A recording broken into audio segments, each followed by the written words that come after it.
Olá, queridos amigos da Novo Tempo, sejam todos bem-vindos ao Bíblia Fácil, seu programa semanal de estudo da Bíblia.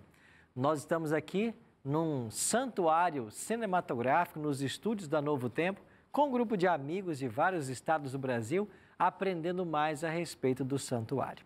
Você sabe que o santuário era o centro do pensamento dos escritores bíblicos. Nós podemos ver esse tema em quase todos os livros da Bíblia. E você vai hoje conhecer, junto com todos nós, um pouquinho mais a respeito do ministério de Cristo no santuário celestial. Por isso, não saia daí para o seu programa de hoje. Agora, eu queria aproveitar e convidar você, se você quiser participar das gravações do Bíblia Fácil, se juntar a nós aqui nesse time, você pode fazer a sua inscrição no nosso site, novotempo.com/Bíblia Fácil. Ali você tem uma abinha de inscrições, clica nela, você vai receber toda a informação. Faz a sua inscrição, nós vamos em breve convidar outros amigos para estarem aqui e você pode ser um desses contemplados. Queria aproveitar e oferecer para você também o nosso Estudo Bíblico Santuário. Nesse DVD, que é um presente para você, nós temos todos os temas que aqui estamos abordando. Vamos falar sobre o santuário celestial, as festas, o ministério de Cristo no santuário, o juízo final e tantos outros temas pertinentes para o momento em que nós estamos vivendo. Se você quiser o seu, você pode ligar em horário comercial aqui para Novo Tempo. Nosso telefone 0 operadora 12 21 27 31 21, 0 operadora 12 21 27 31 21. Você pode também acessar o nosso site, novotempo.com/Bíblia Fácil, e ali solicitar o seu, ou mandar também uma mensagem para o nosso WhatsApp. Vai aparecer aqui para você, o GC, na nossa tela, com o número do nosso WhatsApp. Basta você escrever para nós dizendo, quero DVD Santuário, e a gente manda para a sua casa, sem custo algum.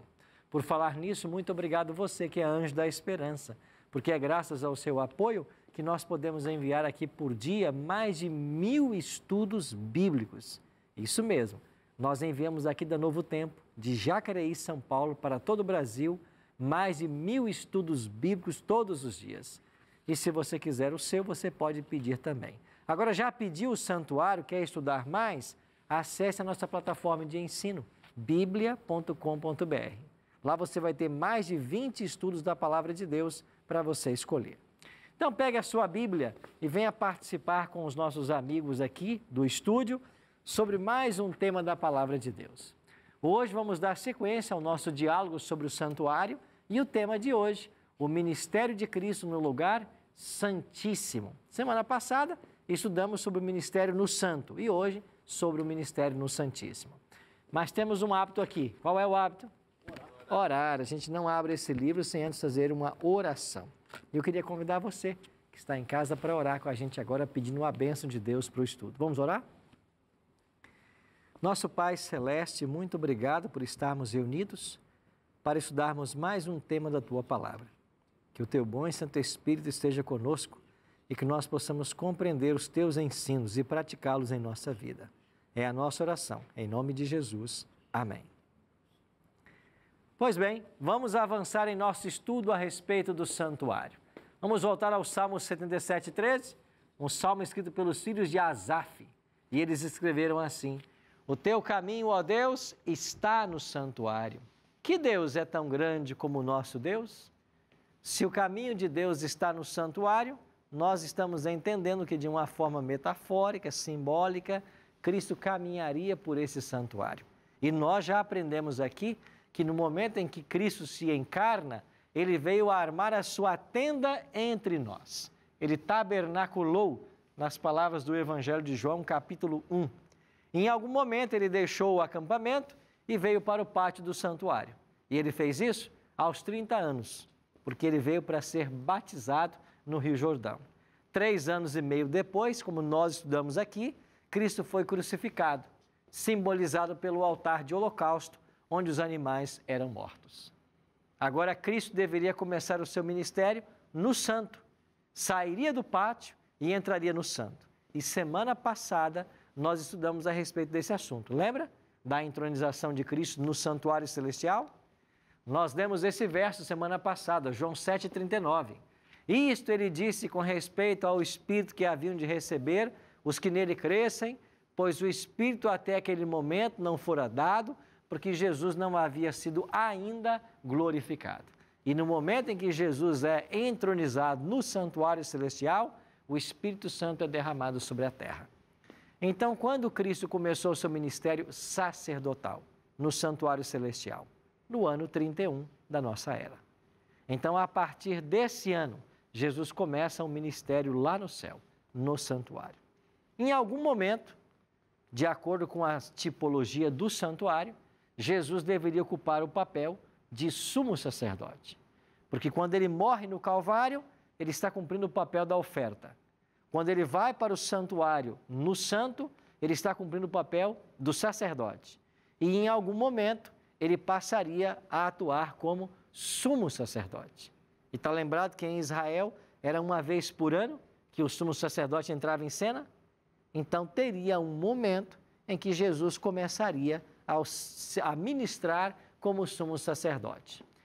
Estudando o ritual da expiação e a obra que o sumo sacerdote realizava nesse dia, nós vamos ter uma ideia de quando é que Jesus começa a ser sumo sacerdote, ou começa a atuar como sumo sacerdote. Então vamos voltar um pouquinho para esse ritual. Levítico 23, 27 diz assim: mas aos 10 deste mês será o dia da expiação. Tereis santa convocação e afligireis a vossa alma. Trareis oferta queimada ao Senhor. Nesse dia, nenhuma obra fareis, porque é dia da expiação, para fazer expiação por vós perante o Senhor vosso Deus. Porque toda alma que nesse dia se não afligir, será eliminada do seu povo. Então, o dia da expiação estava claramente marcado no calendário. 10º dia do 7º mês. O 7º mês é chamado de Tishri. Então, 10 de Tishri é o dia da expiação. Nesse dia, acontecia a festa anual de purificação. O sumo sacerdote entrava em cena. O santuário estava poluído pelo registro dos pecados que, ao longo do ano, eram levados para lá via sangue. E agora havia a purificação do registro dos pecados. Qual é a tipologia dessa festa? O dia da expiação aponta para quê?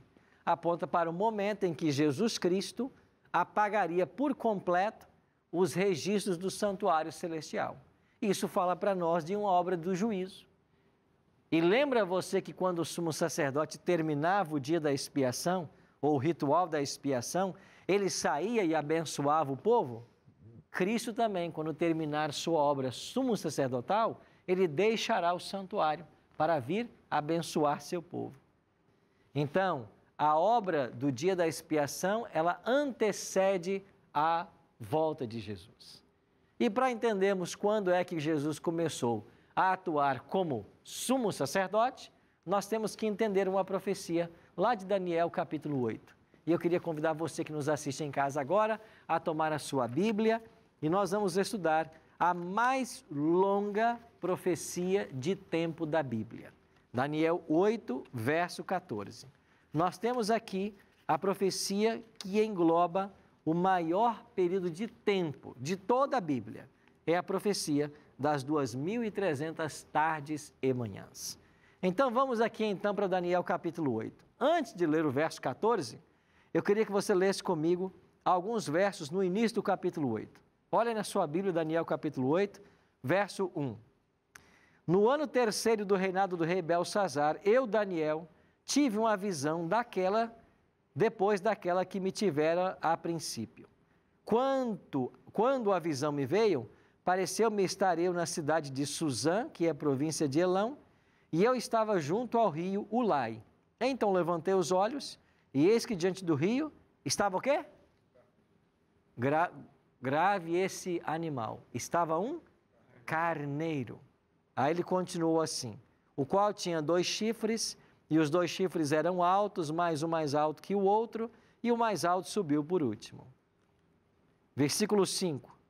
Estando eu observando, eis que um bode vinha do ocidente sobre a terra, mas sem tocar o chão. Guardou os animais que apareceram aí no capítulo 8? Daniel primeiro viu um carneiro, depois ele viu um bode.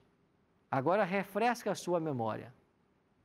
Quando é que na Bíblia você tem no mesmo dia sacrifício de carneiro e de bode? Dia da expiação.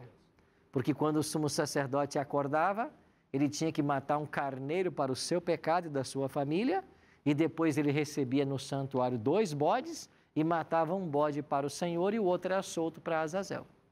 Então, quando Daniel vê a visão de um carneiro e de um bode, o contexto do capítulo 8 é um dia de juízo, é um dia de expiação, porque é nesse dia que esses 2 animais entravam em cena.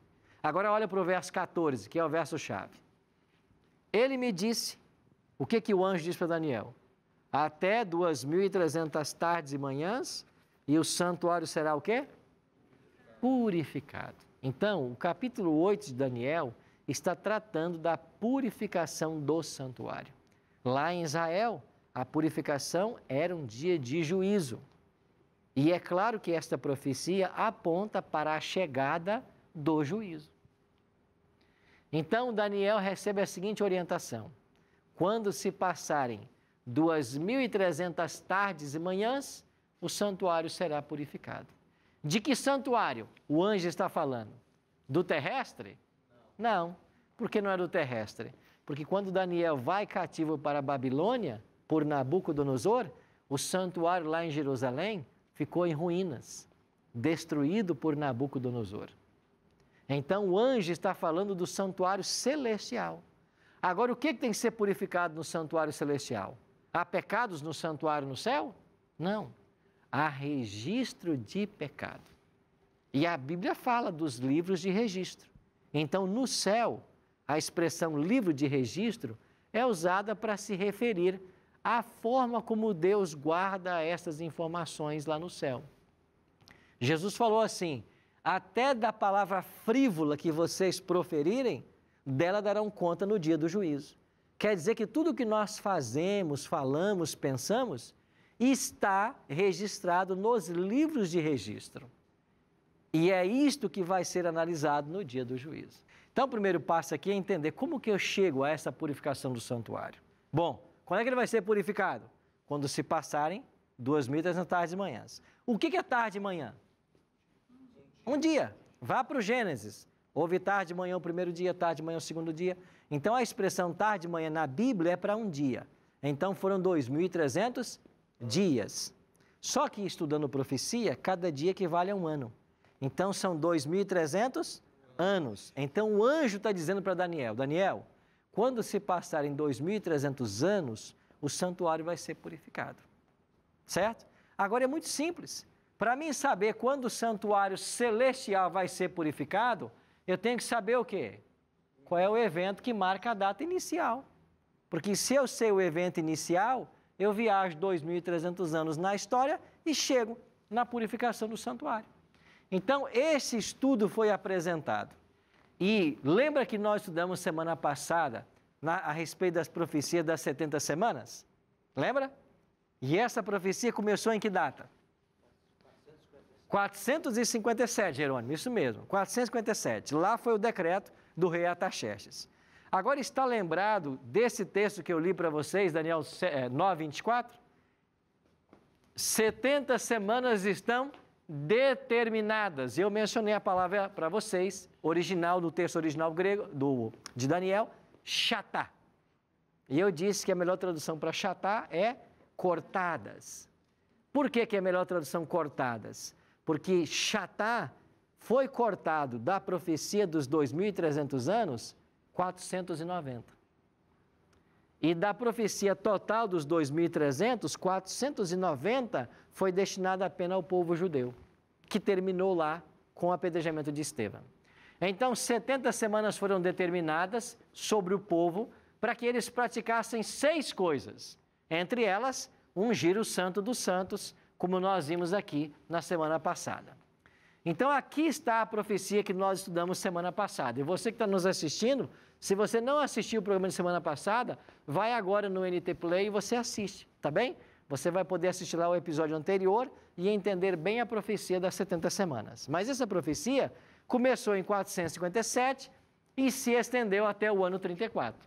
Aqui terminou o período de graça para o povo judeu como nação. E nós estudamos aqui o batismo de Cristo no ano 27, a morte dele no ano 31 e o apedrejamento de Estevão no ano 34. Então, a mesma data que marca o início dos 490 anos é a data que marca o início dos 2.300. É por isso que aparece a expressão 70 semanas estão determinadas, cortadas sobre o teu povo. Então, nós temos aqui a data inicial do período profético, que é 457. Agora, eu preciso apenas fazer uma conta.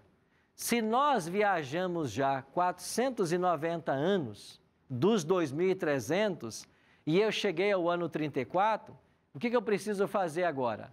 Eu preciso avançar na história o que me falta.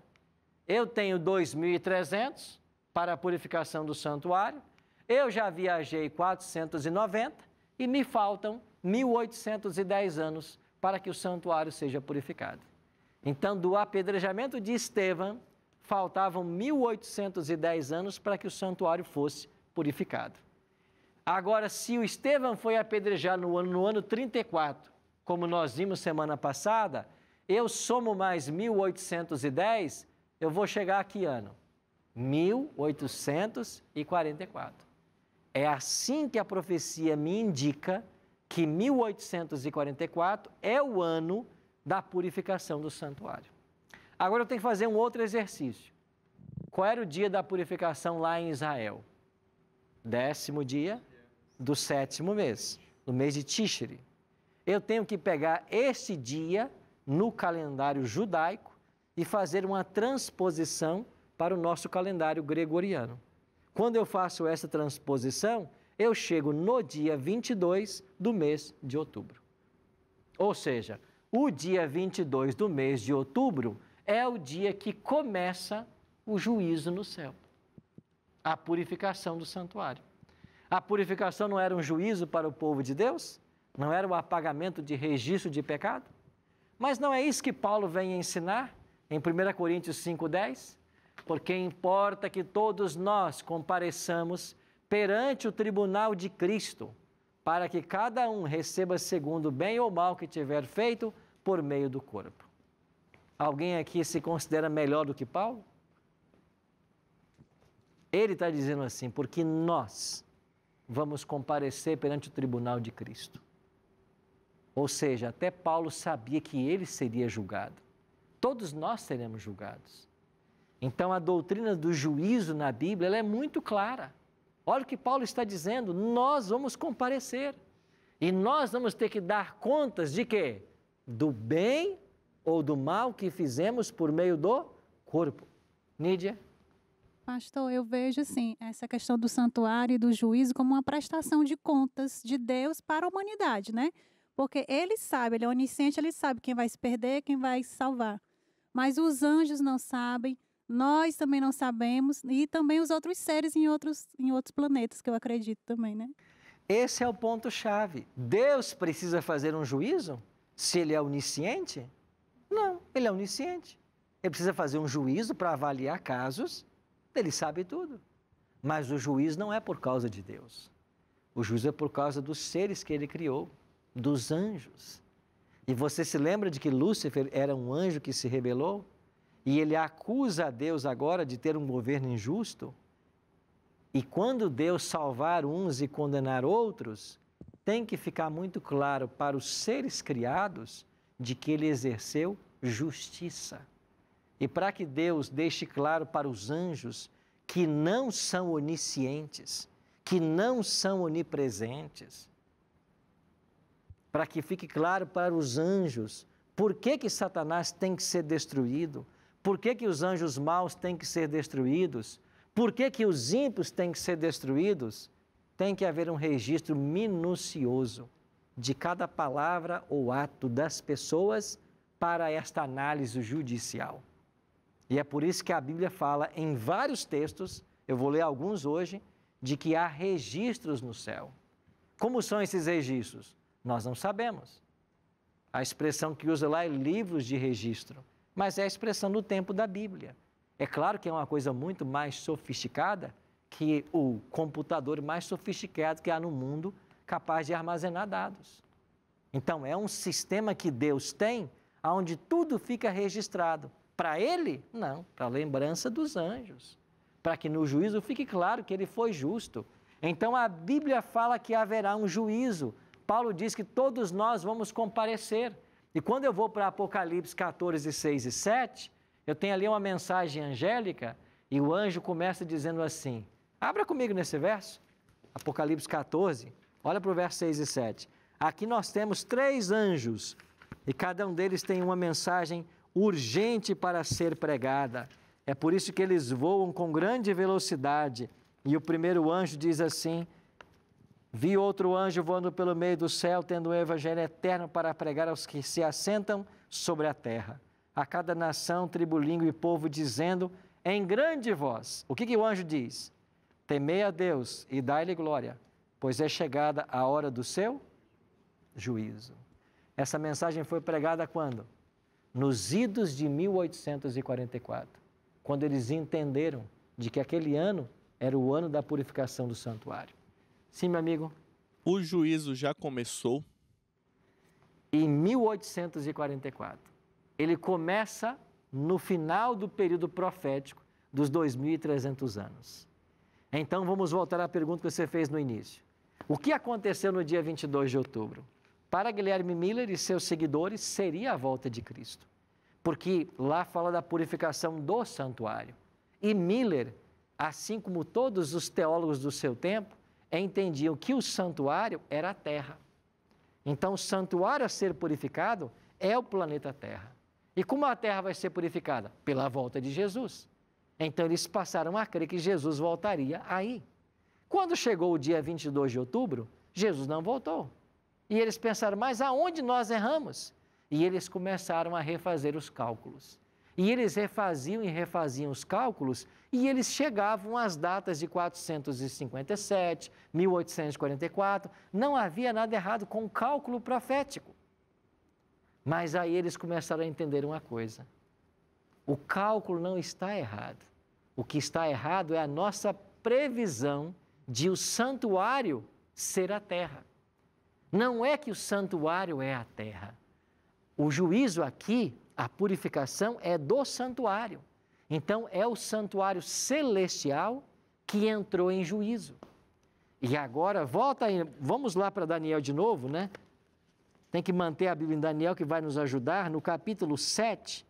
Agora, olha o versículo 9. Daniel 7, verso 9. Página 394, ou 594, né? Daniel 7, verso 9. Continuei olhando, até que foram postos uns tronos, e o ancião de dias se assentou.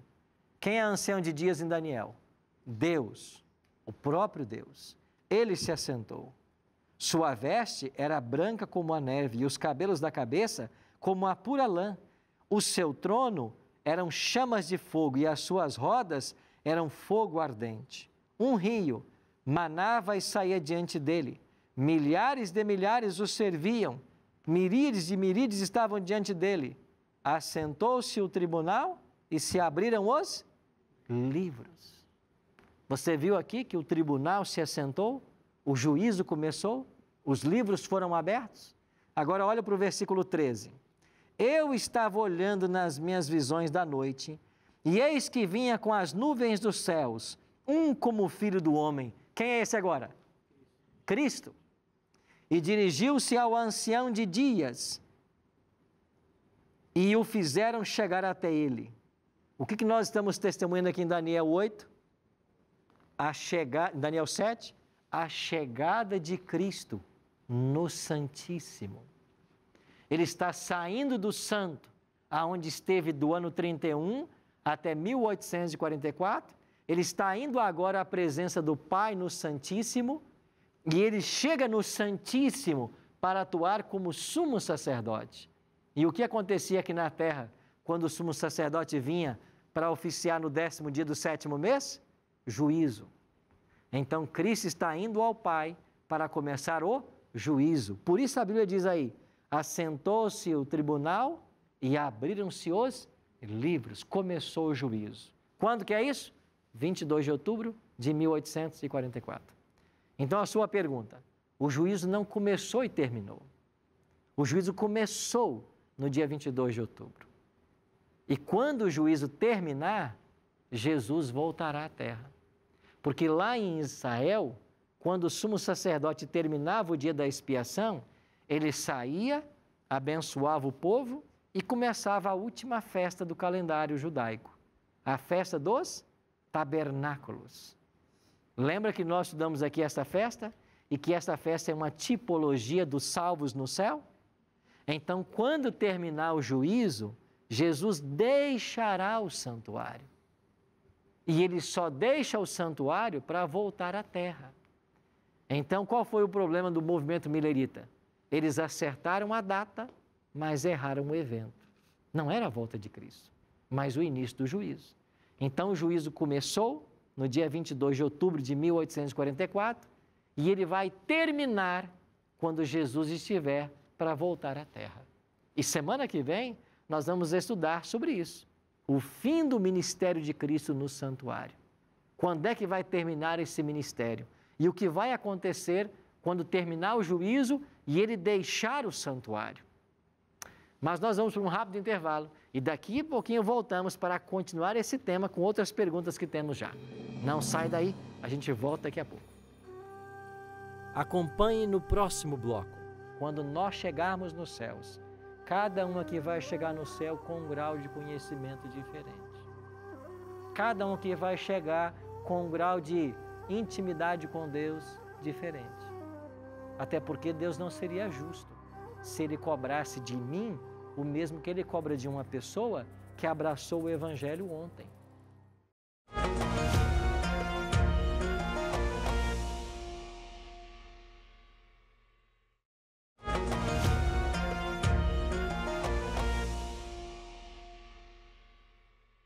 Estamos de volta com o programa Bíblia Fácil, hoje aprendendo sobre o ministério de Cristo no Santíssimo.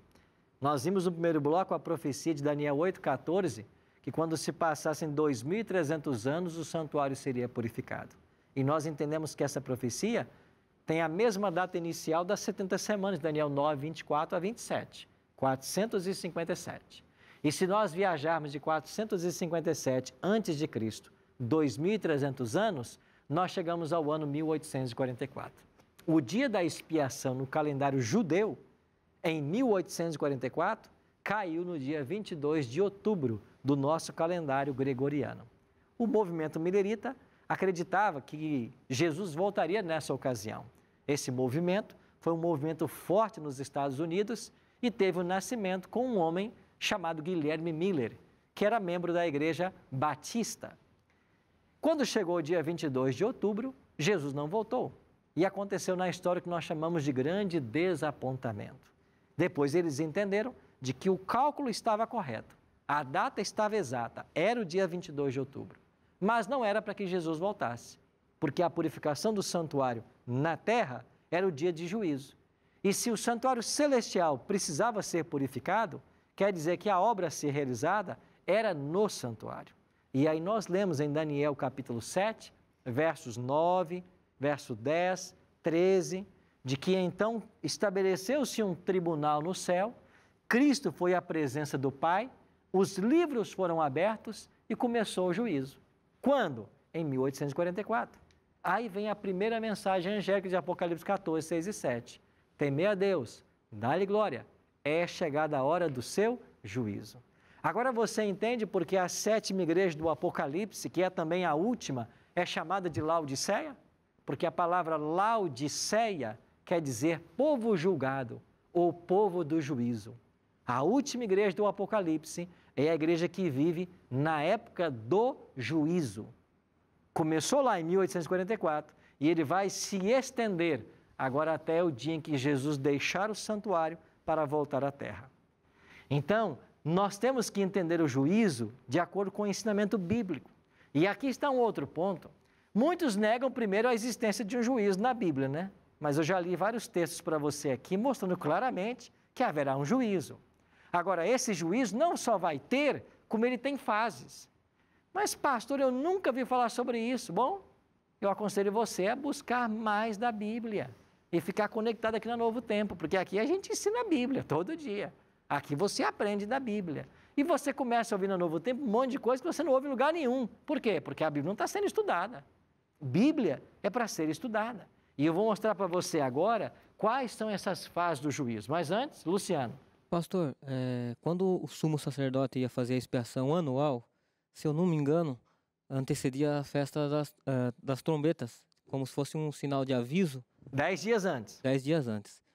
E nessa ocasião que Cristo deixou o lugar santo para entrar no Santíssimo, houve algum evento que pré-anunciasse a chegada do juízo? A chegada do Deus Cristo saindo do santo para o Santíssimo? Lembra que nós estudamos aqui a profecia ou a festa das trombetas e nós dissemos que ela não tinha um cumprimento muito específico em si, mas ela apontava para a próxima festa, que era o dia da expiação. E nós vimos aqui que essa profecia teve o seu cumprimento nos movimentos missionários do início do século XIX e XX. Porque este movimento milerita faz parte do segundo grande reavivamento nos Estados Unidos a respeito do estudo das profecias. E olha o que estava acontecendo. 1755, o grande terremoto de Lisboa, jamais visto em sua magnitude. 1755. 1780, você tem a chuva de meteoritos na Nova Inglaterra. Naquele mesmo dia, a lua apareceu vermelha como... 1780, você tem o eclipse e à noite a lua vermelha como sangue. 1780. Nas enciclopédias registrou-se o dia escuro de 1780. 1833, a chuva de meteoritos na Nova Inglaterra, a famosa queda das estrelas. 1844, esse grande desapontamento milerita. Ou seja, vários acontecimentos estavam sendo anunciados. 1798, o Papa foi preso. A maior autoridade religiosa do mundo, presa. O que está acontecendo? Todo mundo voltou-se para a Bíblia. Por isso houve um despertamento espiritual. O que era isso? As trombetas sendo tocadas, avisando de que o juízo se aproximava. E quando foi no dia 22 de outubro, nós temos o desapontamento milerita, que foi a interpretação que eles fizeram que Jesus voltaria naquela data. E Jesus não voltou. Mas o que aconteceu então? Começou a purificação do santuário no céu. Agora vamos entender como que se processa essa purificação? Olha o que disse Eclesiastes 12, 13 e 14. O sábio Salomão.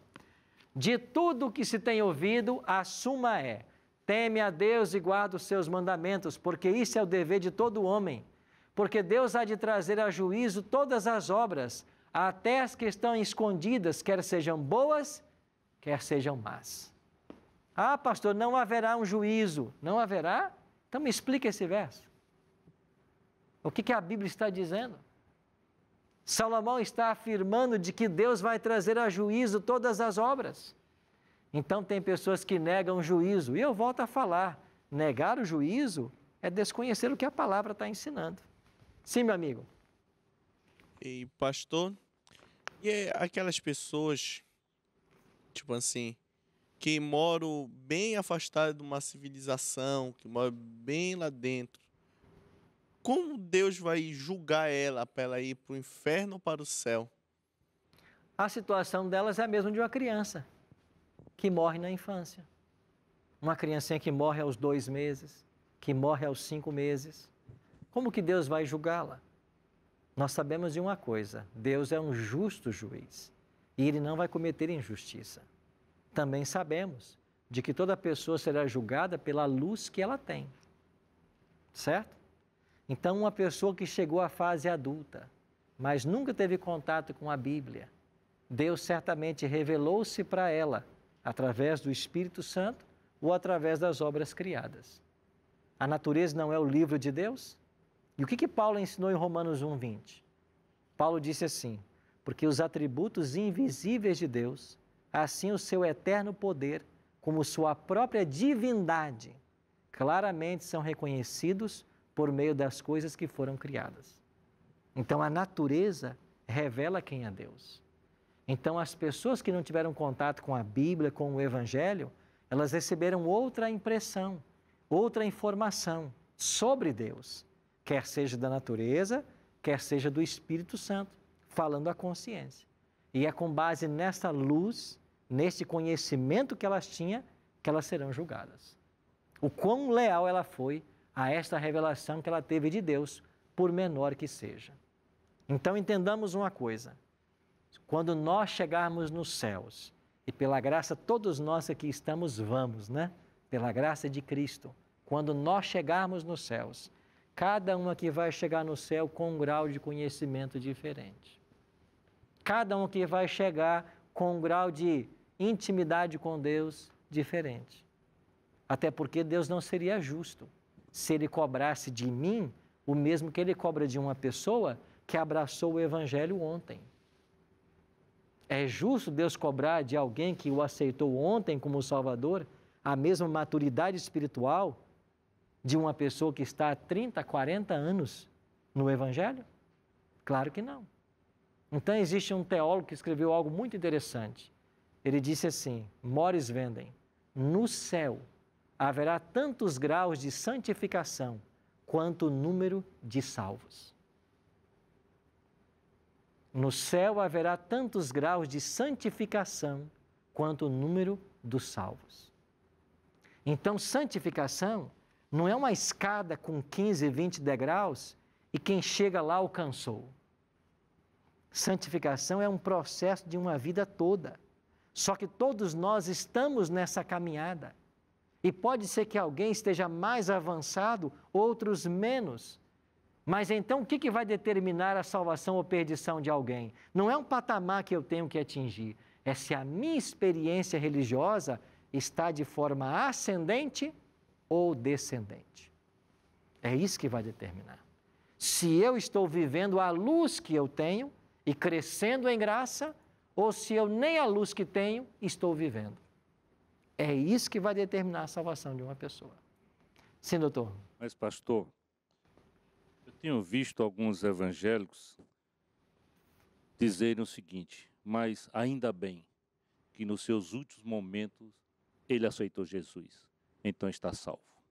Como fica isso? Pode ser que uma pessoa, nos últimos minutos de vida, aceite a Cristo e seja salvo. A Bíblia dá para nós um exemplo claro disso, né? O ladrão na cruz. Ele aceitou a Cristo nos últimos minutos de vida, talvez nas últimas horas, mas ele foi salvo. Agora, por que Deus vai salvar esse ladrão, que foi crente por algumas horas, e vai salvar alguém que morreu lá no Coliseu e foi fiel uma vida toda? É porque a salvação é pela graça e não é pelas obras. A salvação não é pelo tempo de casa. Você lembra de uma parábola que Jesus contou? E Jesus falou assim, um senhor chamou os trabalhadores à vinha e os empregou às 8 da manhã. E eles trabalharam até às 5 da tarde. Depois ele chamou ao meio-dia mais trabalhadores. E eles trabalharam do meio-dia até às 5 da tarde. Depois ele chamou mais trabalhadores às 4 da tarde. E eles trabalharam até às 5. Ou seja, alguém trabalhou 8 horas, alguém trabalhou 4, alguém trabalhou 1. No final do dia, o Senhor chamou os empregados e deu o mesmo salário para todos. Aí o que havia trabalhado 8 horas disse, mas o Senhor é injusto, porque eu trabalhei 8 horas e ganhei o mesmo daquele que trabalhou 1 hora. Aí o Senhor da parábola pergunta para ele assim, quanto é que eu combinei com você? Eu paguei você o que eu combinei? Pagou, então eu não fui injusto com você. Eu paguei o que eu combinei. Se eu quero fazer o bem para outro, isso não compete a você. Então Deus, Ele quer salvar a todos. Agora não é porque eu tenho 40, 50 anos de igreja que eu tenho que me achar melhor do que ninguém. E assim como Deus quer salvar a todos, nós também temos que desejar que todos sejam salvos. Então não importa quanto tempo, qual seja a experiência de alguém, o desejo nosso tem que ser de que todos sejam salvos. Na nossa visão humana, pode até parecer injusto, porque a gente é muito mercantilista. A gente quer negociar com Deus. Deus não é assim. Deus é um Pai generoso. Agora, se o cristianismo faz tão bem, ele aceitou a Cristo nas últimas horas, mas podia ter levado uma vida muito melhor se tivesse aceitado no início. Se o Evangelho é positivo, se o Evangelho faz bem, felizes são aqueles que nascem no Evangelho.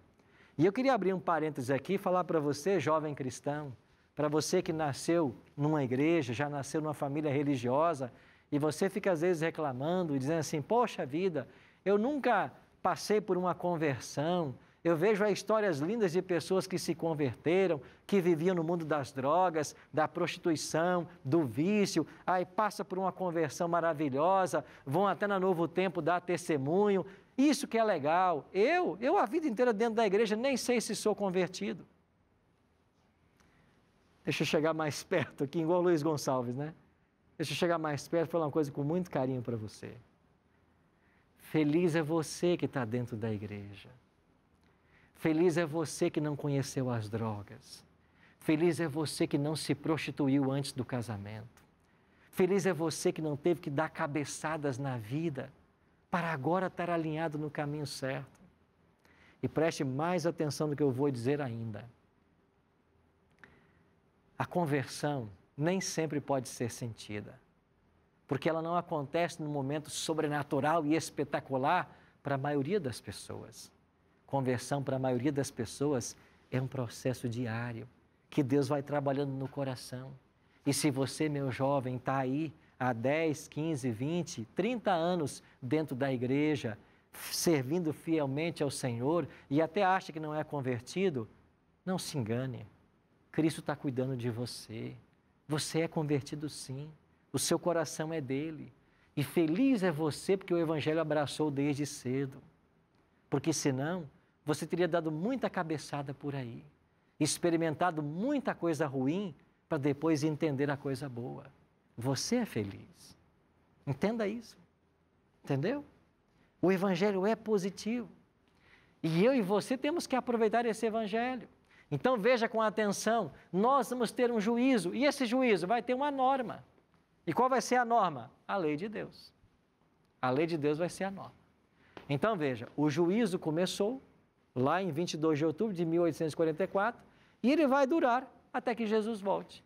E eu e você vamos ser julgados. Qual é a norma do juízo? É a lei de Deus. Olha, mas é isso que acabou de dizer o sábio Salomão.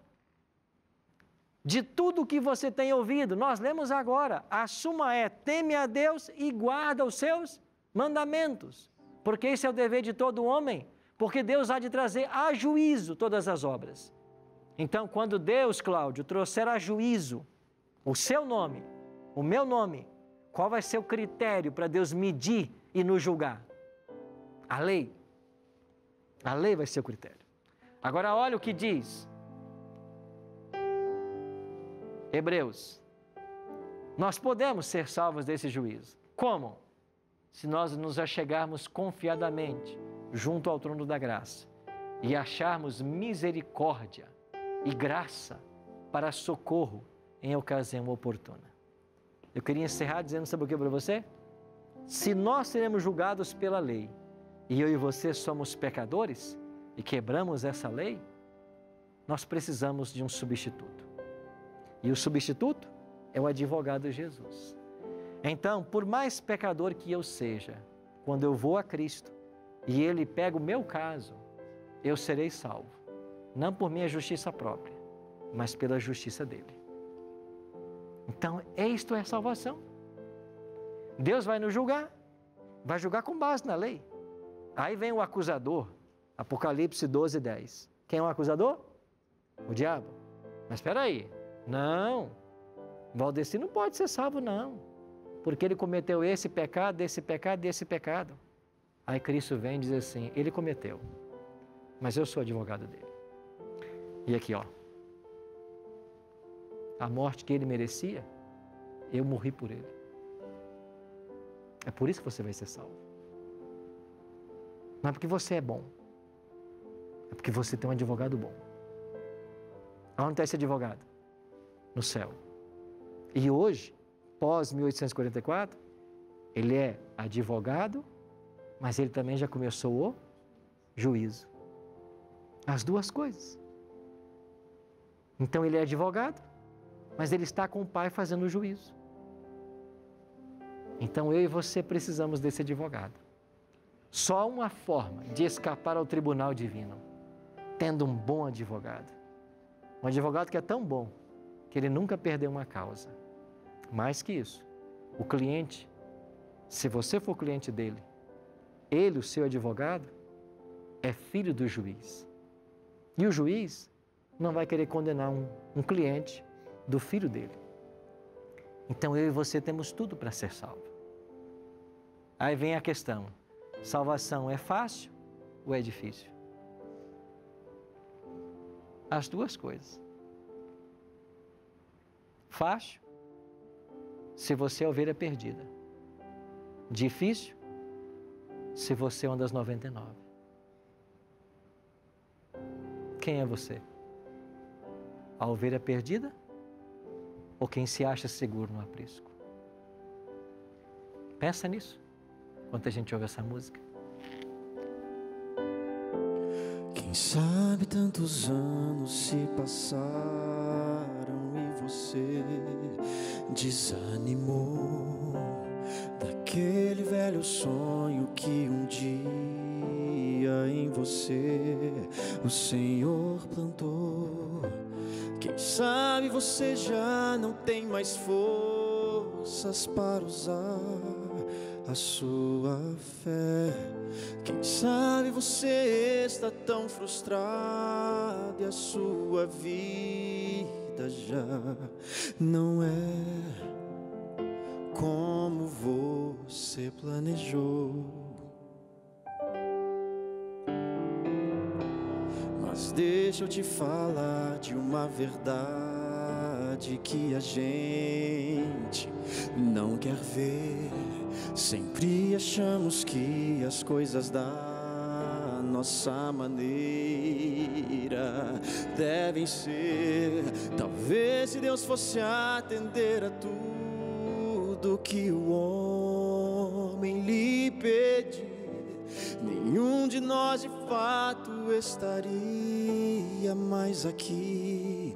Já é o bastante a gente existir.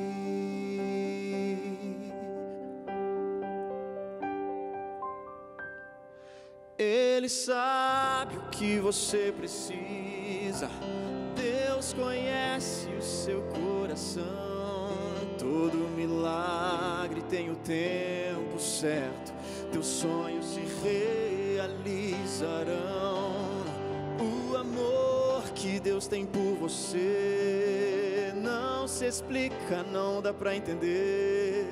Já é um milagre a gente acordar e ter a chance pra recomeçar. Olhar no espelho e começar a ver que o maior milagre Deus já fez e é você.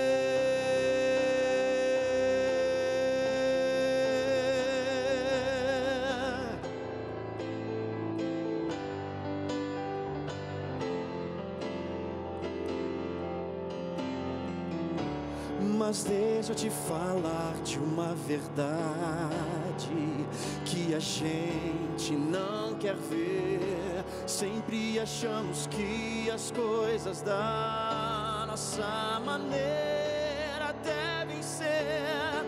Talvez se Deus fosse atender a tudo que o homem lhe pedir, nenhum de nós de fato estaria mais aqui. Já é o bastante a gente existir. Ele sabe o que você precisa. Deus conhece o seu coração. Todo milagre tem o tempo certo. Teus sonhos se realizarão. O amor que Deus tem por você não se explica, não dá pra entender. Já é um milagre a gente acordar e ter a chance pra recomeçar. Olhar no espelho e começar a ver que o maior milagre Deus já fez.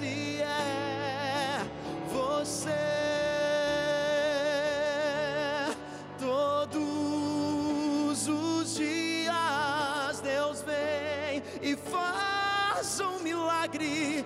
É só você querer enxergar os mínimos detalhes.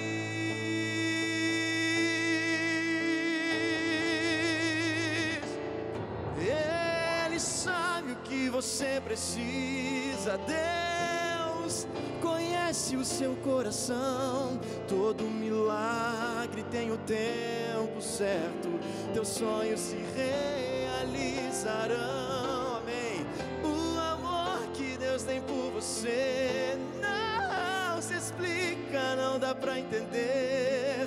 Já é um milagre a gente acordar e ter a chance pra recomeçar.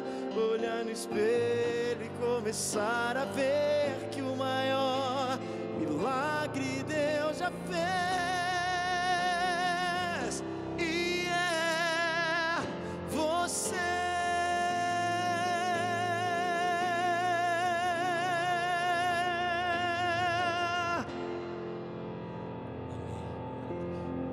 Amém. Amém. Obrigado, Mateus. Todo milagre tem o tempo certo. É isso que ele cantou? Você acha que você está aqui por acaso nessa semana, nesse programa? Ah, eu fui convidado, eu me inscrevi, deu certo. Fui sorteado, aleatoriamente escolhido. Para nós da Novo Tempo até pode ser que você foi de forma aleatória. Nós temos mais de 1000 pessoas querendo vir para cá. Mas para Deus, não. Ele sabia que era hora do Jerônimo estar aqui, né, Jerônimo? Ele sabia, essa é a hora de Jerônimo ir para lá. Viu, Luciano? Ele sabia. Ele sabia a hora de cada um estar aqui. Porque todo milagre tem a sua hora. E sabe qual é a nossa função aqui no Novo Tempo, no Bíblia Fácil? É simplesmente pegar esse livro que vocês estão segurando, abrir e apresentar para vocês.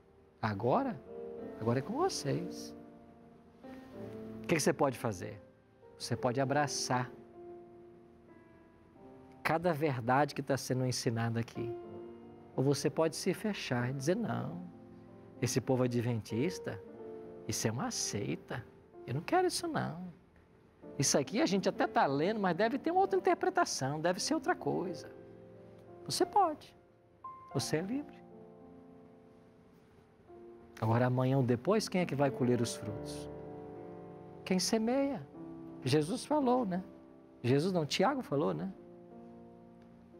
Paulo falou também, da lei da semeadura e da colheita. Disse aquilo que o homem semear, isso ele vai ceifar. E para você em casa é a mesma coisa. Lá vem esse povo adventista com juízo de novo. Ficam querendo arranjar datas e desculpas para uma data, para um desapontamento. Ô, meu querido, Guilherme Miller nem adventista era, porque não existia igreja adventista. Esse nome foi surgir em 1863. Guilherme Miller era um membro da igreja batista, mas um homem temente a Deus e estudioso. Então não confunda as coisas nem informações históricas. Não beba na internet, porque tem muita porcaria. Beba na palavra. Beba na palavra. Aprenda aquilo que é certo, para você poder tomar depois as decisões. Porque ele não é fácil. Se fosse fácil, Jesus não teria dito, né? Largo e espaçoso é o caminho que conduz à perdição. E são muitos os que entram por ele, mas o caminho da vida é estreito e apertado. E são poucos os que querem. Mas que esse pouco sejamos nós. Seja você. Vamos orar? Pai querido, obrigado porque desde o dia 22 de outubro de 1844 temos um juízo acontecendo no céu. Mas esse juízo é a nosso favor. Esse juízo é para finalmente exterminar com o mal e trazer a paz e a justiça eterna. Obrigado porque para esse juízo nos foi providenciado um advogado. E esse advogado é todo suficiente. Ele está hoje à direita do Pai, lá no santuário celestial. E a Tua palavra em Hebreus capítulo 4 nos convida a irmos pela fé, junto ao trono da misericórdia, e acharmos graça e socorro em ocasião oportuna. Aceita-nos, Pai, assim como nós estamos, para que um dia sejamos como Tu desejas. É a nossa oração. Em nome de Jesus. Amém.